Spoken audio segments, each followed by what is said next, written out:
As is, I think the current Chicago Cubs team looks pretty good, but the front office can always do more, and right now they have an opportunity to make two moves that would make this team look suddenly very strong. The first is a potential trade for Dylan Cease. It's been known Cease could be available for trade for a little while now, and a reunion with the Cubs would not only be funny but make a lot of sense for this Cubs team. Cease, now 29 years old, of course finished second in AL Cy Young voting in an incredible 2022 season. It took Justin Verlander leading baseball in ERA by almost half a run, as well as posting one of the 20 lowest whips ever to beat Cease out, but he still put up a 2.20 ERA in 32 starts with a 3.10 FIP and 227 strikeouts. One drawback of Cease's year though was that he led baseball with 78 walks, and while that wasn't much of a problem while he was limiting hits at a fantastic level, it became a problem in 2023. In his final year with the White Sox, Cease walked 4 hitters per 9, seeing his whip shoot up above 1.4, his FIP go to 3.72, still far from bad to be fair, and his ERA damn near doubled up to 4.58,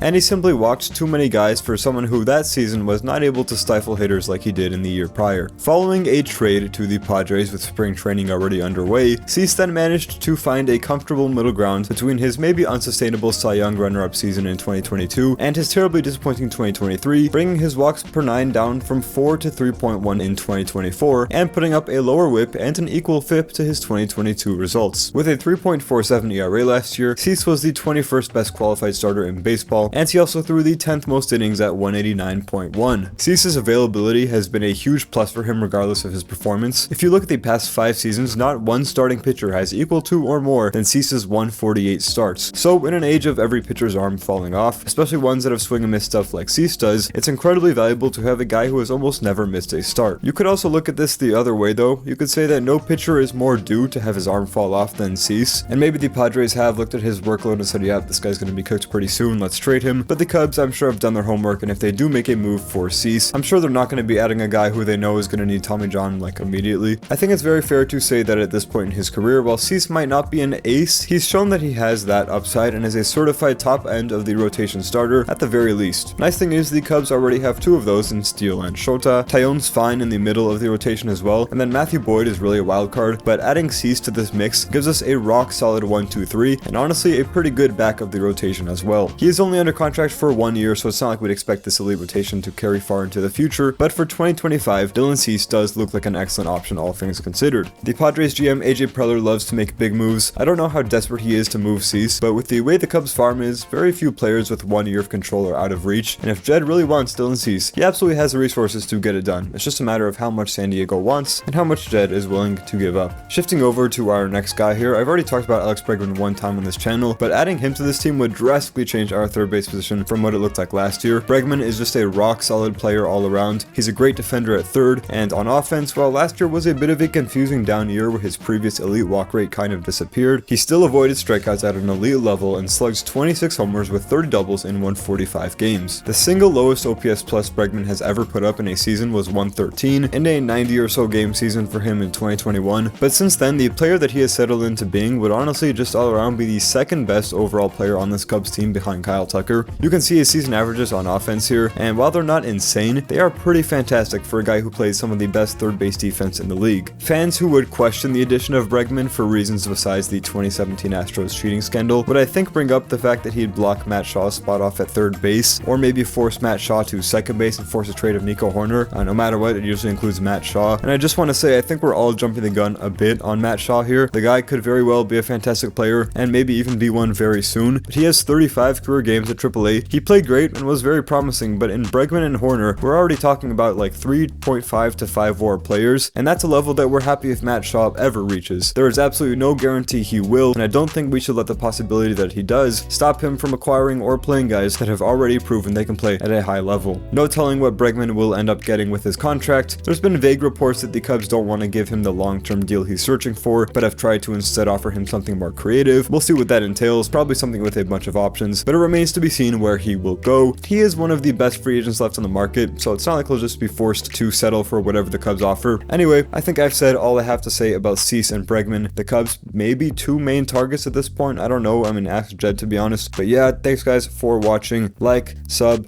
all that stuff. I'll see you in the next one. Peace.